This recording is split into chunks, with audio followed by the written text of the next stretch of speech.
Hello everybody, and welcome to part 2 of my top 5/top 10 video series, where we strive to analyze what our favorite characters in video games and media really are. We started off with the tragic backstories of some of the greatest video game heroes of all time. Now in that same vein, we're going to talk today about the most brutal video game villains. Also, as a side note, the brutality of a villain isn't going to be gauged by how many people they kill, but rather the personality and mantra of that character. So before we all start going down to the comments and arguing about dumb stuff, or why certain villains didn't make the list, just keep that in mind. Number 5, Andrew Ryan from BioShock. And here we go again, just like with Anakin. I can hear all the BioShock fanboys screeching and beating down the door, but I'm gonna need you to get down, bud. Because there are reasons why we're doing it this way. Besides, if I didn't like BioShock, we'd be seeing Makarov or something on this list.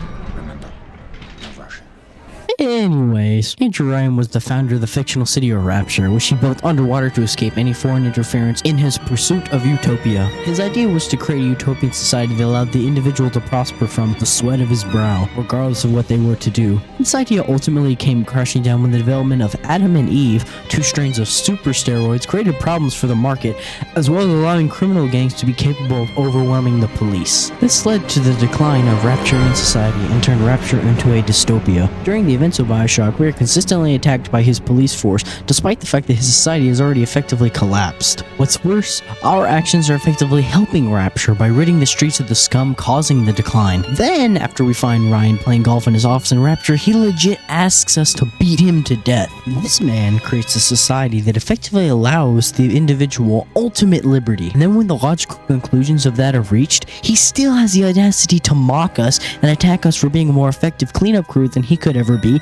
And then, when we finally find him, he further mocks us for obeying as we cave his dome in with a golf club. Talk about being ruthless. However, he still makes the bottom of the list for being ultimately fueled by idealism and is mostly the victim of his own lack of foresight. Number 4, Death's Head from Wolfenstein. Now, look, I also know this is going to piss people off, but while Death's Head is definitely deserving of being on this list, he basically is not interesting as a character as one might think. To be fair, not much of his backstory is that interesting, except for the fact that Death's Head led the development of many of the Nazis' technological advancements that won them World War II. Beyond that, he's a Nazi officer and a scientist who enjoys mutilating, studying, and perverting human flesh into various different parts of the Nazi war machines, whether it's the mind-numbing and artificial bulking up of the Ubersoldaten, whether it's the creation of Panzerhunds, or whether it's forcing you to choose which one of your friends gets their brains sucked out, so it can later be placed inside a robot to power and control it, a robot he orders you to kill, and which you are forced to kill out of sheer necessity, and which even begs you to kill it. Wow, I take that back. Death's Head's a little more interesting than I thought, in the sense that I wonder what the hell is wrong with this dude. But in all seriousness, Death's Head is at number 4 because while he is more brutal than Andrew Ryan, his brutality doesn't extend that far past unethical experiments to fuel the Nazi war machine.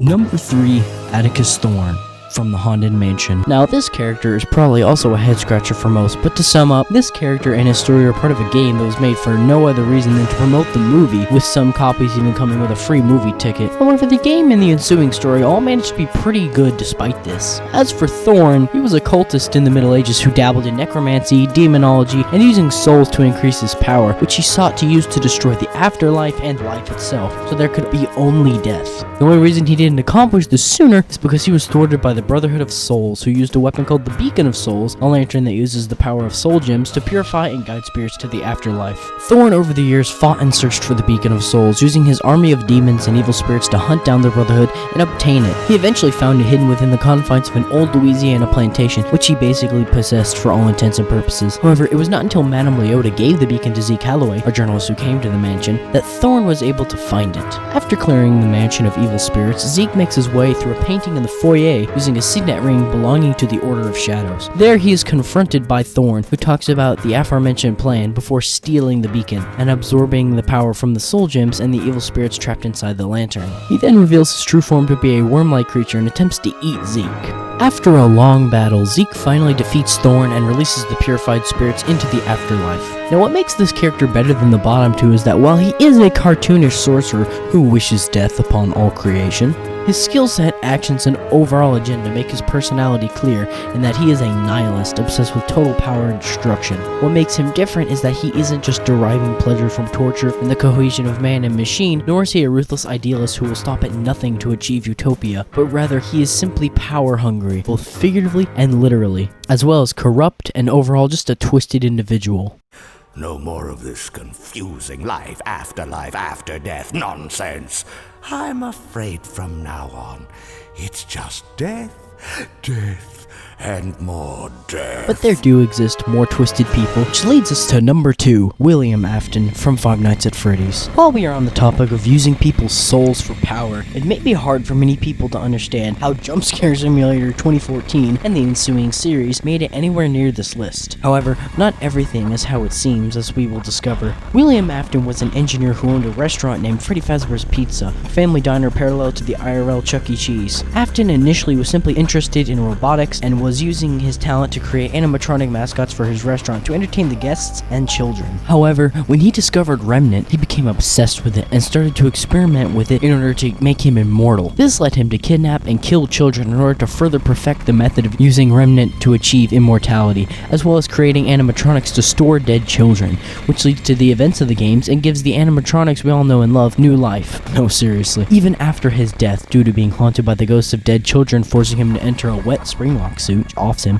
he still attempts relentlessly to murder the security guard despite his fallen state. What makes Afton so brutal is his willingness to sacrifice the most vulnerable among living beings, combined with his relentlessness in the pursuit of immortality, all of which makes him among the best video game villains in history, as well as one of the most brutal. And finally, number 1, King Allant the 12th from Demon Souls. Upping the list, we have the final boss of Demon Souls, the grandpa of Dark Souls, Bloodborne, and Elden Ring. Now, many have forgotten or don't care to remember this game and its corresponding lore, but it's definitely worth a look into it, especially as it pertains to our number 1, King Allant. King Allant was the king of Boletaria, a kingdom that was in the midst of vast prosperity due to Allant meddling in the Soul Arch, which gave him and his kingdom unprecedented prosperity and power. However, that all came crashing down when the Old One released a colorless deep fog that engulfed Boletaria and most of the surrounding kingdoms. Very few Boletarians escaped to tell the rest of the world about the crisis, while many others rushed into the fray never to return. When we finally make our way to the Old One and venture inside its gaping maw, we find the former monarch himself reduced to a slug-like state, literally, who can barely fight back as he monologues about how the Old One is actually merciful and will put an end to our earthly suffering by devouring our souls. Like, bro, you must be higher than Snoop Dogg or something, because the souls have both turned you and your brain to mush. Remember, kids, don't do drugs. Or souls, apparently. But what makes this so brutal is not only his willingness to sell out his nation, his kingdom, for more power, sound familiar, but also the fact that he did it because he has the same level of intelligence and worldview as the depressed Wojak. Like, maybe if you didn't deplete your dopamine level by stealing everyone's soul and literally turning the world to shit, you wouldn't be so depressed. But back on the topic, this is also on top of the fact that he somehow took such a fat rip of souls that he became a literal slug. This is like 4D symbolism. But anyways, that's all for today. Thank you for checking out this video, and please be sure to drop a comment as well as like and subscribe, and check out all the other content I've posted on this channel. And as always, I'll see you in the next video. I feel it deep within, it's just beneath the skin.